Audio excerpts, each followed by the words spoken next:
Halo, selamat malam semuanya. Balik lagi di Bicara Astral. Malam ini kita masuk episode keempat. Oh, udah episode 4 nih ya? Episode 4 masih bareng Bejo. Bejo. Di kemarin 3 sama Bejo, yang keempat sama Bejo. Entar dulu. Nih gua mulu yang buka, gantian dong. belajar. Tes magang, Pak. Tes mental. Gak apa-apa. Oke semuanya, selamat malam. Assalamualaikum warahmatullahi wabarakatuh. Waalaikumsalam warahmatullahi wabarakatuh. Salam mugi rahayu. Kenapa jadi kayak update keraton Anda? Oh, lanjut. Lanjut ya. Lanjut apa, Pak? Nah, kemarin kan kita nih episode 3 mau bahas kisah lu nih. Kisah lu yang berkaitan dengan kejadian astral. Ini pengalaman lu sendiri kan? Ini belum pengalaman gue sendiri. Kan kemarin gue sempet tanya tuh, ini yang lu alamin karena emang kiriman atau emang kayak istilahnya apa ya? Tempelan ya? Iya, kayak ketempelan. Emang kayak ketempelan gitu sih, Pak. Lebih ke ketempelan, bukan kiriman dari JNE. Iya, emang belanja online. Ya udah, berarti ini sekarang episode 4 kita mau ceritain soal kisahnya Bejo. Iya, cerita gue nih. Oke, ya udah Jo, sikat langsung deh. Oke, langsung ya. Oke, jadi ini di tahun 94 lah, pas gue lahir. Oh, Anda 94 ya? Saya 94, Pak. Emang kelihatannya 85. Saya kira 79. Ya pas gue lahir lah tuh tahun 94. Beberapa bulan lah setelah gue lahir. Di situ ini sih ceritanya dari nyokap gue ya. Gue bukan pas gue kecil, mana gue ngalamin, mana gue tahu gitu kan.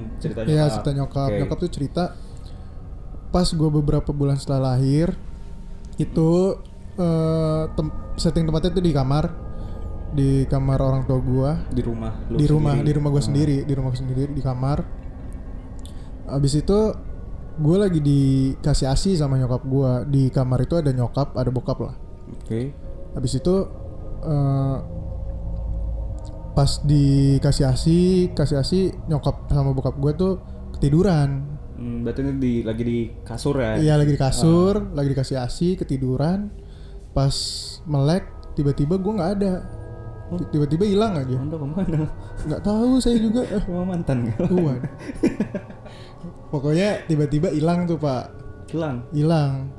Nyokap lu nggak sadar tapi pas bangun dulu udah nggak ada. Iya, soalnya kan tadinya ya emang lagi kasih ASI ya kan, kasih ASI, ketiduran, pas melek kok nggak ada. Terus? Habis itu dicarilah di kamar, emang kan cuma di sekitar kamar doang. Iya, pintu ditutup di area kamar. Terus gue juga belum bisa jalan kan pada saat itu. Berarti itu belum setahun ya? Belum setahun, masih bulanan. Iya, bulanan. Oke. Habis itu dicari yang tadinya nggak ada kan di sisi kamar. Pas dicari lagi tiba-tiba gue ada di sela-sela antara lemari dan kasur, Pak. Di situ gue kayak lagi dipegangin apa ya? Kalau ditimang gini, Pak. Kayak dipegangin gini lah. Iya, apa sih kalau itu ditatah ya? Iyalah kayak gitu. Gue masih berapa bulan belum bisa diri, tapi nyokap gue ngeliatnya gue lagi dipegangin lah sambil ketawa-tawa di antara lemari dan kasur. Itu jam berapa, Pak? Itu malam kata nyokap. Dulu ceritanya malam, udah malam gitu aja. Habis itu ya udah diambil lah sama nyokap gue. Dan ya udah nyokap dan bokap gue mikirnya kayak ya mungkin ini kakek gue pengen nengok cucunya, ngajak main. Kakek lu? Karena kakek dari nyokap dan bokap gue udah nggak ada, udah meninggal. Oh, berarti lu emang nggak sempet ngelihat? Nggak sempet. Pokoknya pas gue lahir emang udah nggak ada. Iya, udah nggak ada. Oke. Ya nganggepnya cuma sekedar itu aja. Yaudah, dari kejadian itu berjalan lah, gue mulai bisa jalan. Ya TK, SD, SMP. Nah pas SD SMP gue nggak pernah nerima efek dari kejadian yang dulu lah. Ternyata tuh nantinya kejadian yang dulu tuh ada efeknya, tapi di kemudian hari. Tapi pas SD SMP mah nggak ada apa-apa, normal aja. Tapi lu pernah jadi kayak bisa ngelihat atau peka kayak gitu? Nggak gitu sih, kayak cuma sesekali aja, kayak kayak orang normal aja. Mungkin kalau ngelihat sekali ya nggak ya. Kayak gua kan karena gue punya ada efek dari kecil nih kayak gitu, jadi gue suka gampang ngelihat terus gampang ngerasain juga. Kalau gue cuma mungkin kayak sekedar orang pada umumnya kalau ngelihat ya udah ngelihat sekali terus dengerin suara ya udah gitu-gitu aja. Terus habis itu efek paling nyatanya tuh pas gue mulai masuk SMA itu tuh tahun 2000. Kalau SMA lu berarti mungkin 2011-an, 2010. Enggak. 2009. Gue udah mulai masuk SMA. Nah pas ospek tuh Pak, awal pertama kali gue SMA, pas ospek gue nggak masuk karena sakit. Jadi nggak ikut ospek lah, gue sakit tipes. Terus ya udah di situ kan kita nggak pernah mikir kejadian yang lalu itu mulai efeknya mulai terjadi, mulai startnya itu di situ, nggak kepikiran sama sekali, ya udah sakit aja gitu. Sakit. Bentar. Jadi ada efek ke badan lu, kesehatan lu ya? Iya, persis lu, kayak gitu. Pas lu SMA. Oke. Jadi sakitnya gimana tuh? Jadi kayak tipes aja Pak, kayak lemes, panas, ya kayak kalau medis ya sakit tipes. Diagnosa medis tipes. Iya, diagnosa medisnya tipes. Jadi tipes, abis itu gue ospek dalam waktu 1 minggu, gue cuma ikut di awal sama di akhir. Ospek tuh seminggu ya? Iya, seminggu.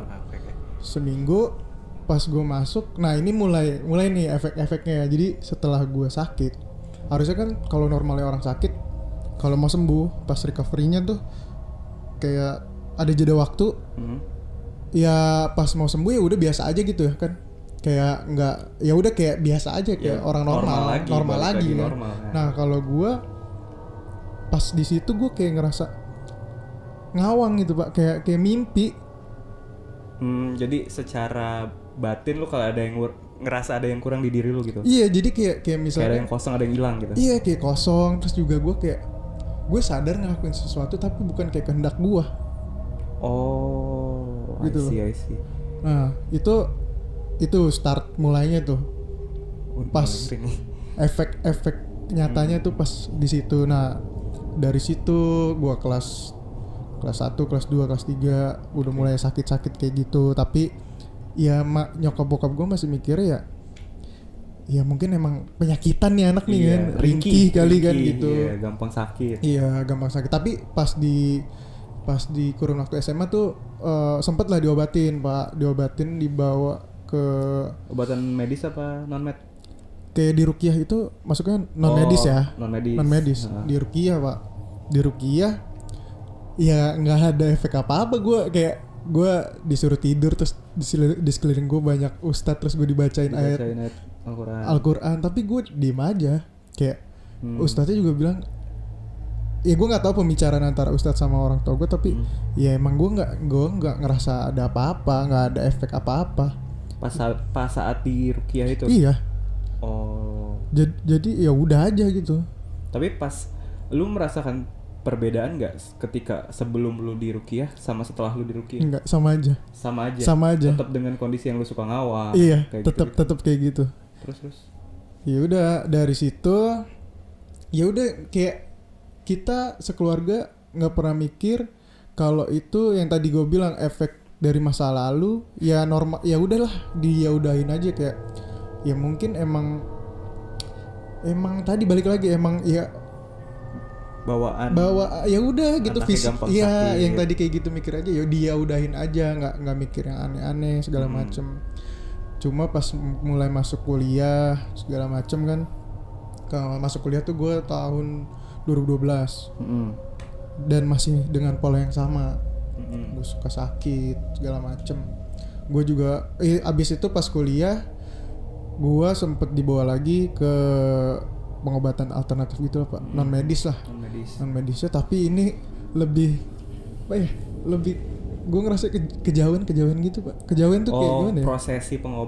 Prosesi pengobatannya kejauhan gitu, kayak di luar syariat iya, agama. harusnya untuk ya maksud gue pengobat kayak perantara, harusnya kan perantara dari yang di atas ke dia, terus ya dengan jalan-jalan syariat Islam kan bisa. Ini tuh di luar itu prosesinya. Ya. Pokoknya terlihat aneh lah ya buat lo. Iya, okay. Terus gue juga itu di Depok juga. Oh, di Depok juga. Oh, yang tadi yang sebelumnya yang gue diobatin yang pertama tuh yang di Rukiah, gue di Cijantung. Itu Cijantung, yang Rukiah. Yang kedua dibawa yang di Depok ini.